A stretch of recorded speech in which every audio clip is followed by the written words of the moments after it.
The silence was the first thing Elara noticed. Not the empty, hollow silence of a quiet room, but a profound, all-encompassing quiet that seemed to swallow sound itself. Outside the hexagonal viewport of the starship Stargazer, the universe was a tapestry of impossible black, pricked by diamond-sharp stars that did not twinkle. They were constant, cold, and ancient. She was 3 light-years from Earth, the first human to venture this far, a speck of consciousness hurtling through the void. The Stargazer was a marvel of engineering, a self-sustaining ecosystem powered by a contained singularity. But to Elara, it was a gilded cage. Her mission, to reach a potentially habitable exoplanet in the Kepler-186 system and report back. A one-way trip for a woman with no family, no ties, just a burning curiosity that outweighed the primal fear of absolute solitude. Days were marked by the soft, circadian rhythm of the ship's lights. She exercised in the centrifuge ring, tended to the hydroponic gardens whose green smell was a desperate anchor to a world she'd never see again, and spent hours watching the receding speck of her home sun become just another star.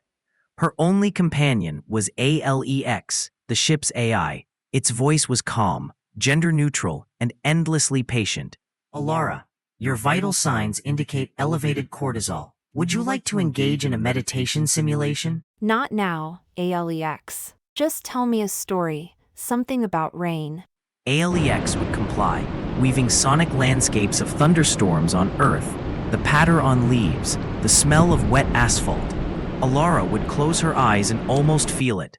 The loneliness was a physical weight, a cold stone in her gut.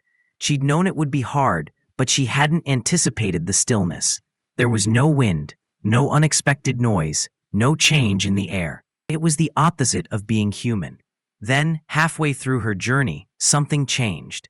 It was during a routine external sensor calibration, a flicker on the long-range scanner. Not a meteor, not a distortion, it was a pattern. ALEX flagged it immediately. Anomaly detected. Composition unknown. It is singing. Singing? Elara floated to the comm station, her heart hammering against her ribs. The data stream was a complex series of modulated gravity waves, ripples in space-time itself. When ALEX translated them into audio frequencies, the ship was filled with a sound that was neither music nor language, but something in between. It was a slow, deep, melancholic chorus, like whale song played on cellos made of starlight and nebula dust. Tears, unbidden, streamed down Elara's face. It was the first non-human, non-machine sound she had heard in 18 months. It was proof. She was not alone in the dark. "Source," she whispered, her voice thick. "Converging on our position," ALEX replied. Estimated arrival in 72 hours. The wait was agony. The song grew louder, a symphony of the cosmos that vibrated through the very hull of the Stargazer. Finally, on the 3rd day, she saw them. They were not ships, not in any human sense. They were vast, living creatures, like crystalline jellyfish the size of moons. Their bodies were translucent, revealing intricate glowing networks within, like captured constellations. They pulsed with soft light, their long, gossamer tendrils trailing through the void, rippling with the same gravity waves that composed their song. They were leviathans of the void, traveling a migratory path older than humanity itself.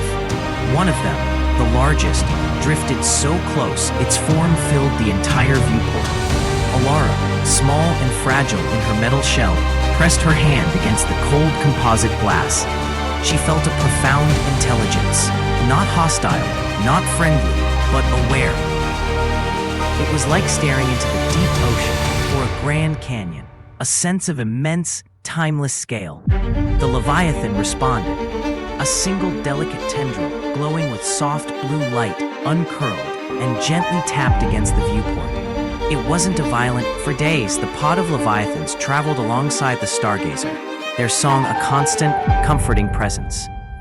They shared the silence with her. Then, as slowly as they had arrived, they began to pull ahead. Their song shifted, becoming a faint, fading farewell.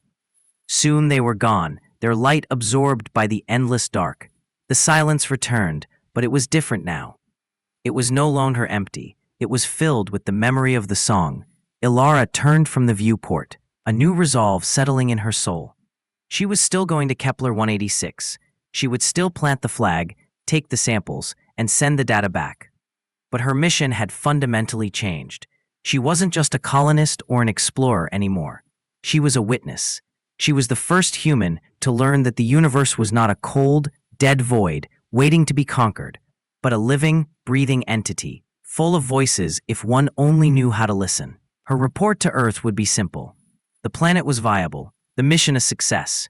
But her personal log, the one she kept for herself, ended with a single line: "We are not alone, and we were never meant to be masters of the stars, but their humble, grateful guests."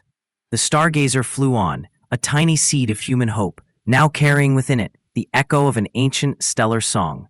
And Elara, the traveler, no longer felt the weight of the silence, for she knew it was just the space between the notes.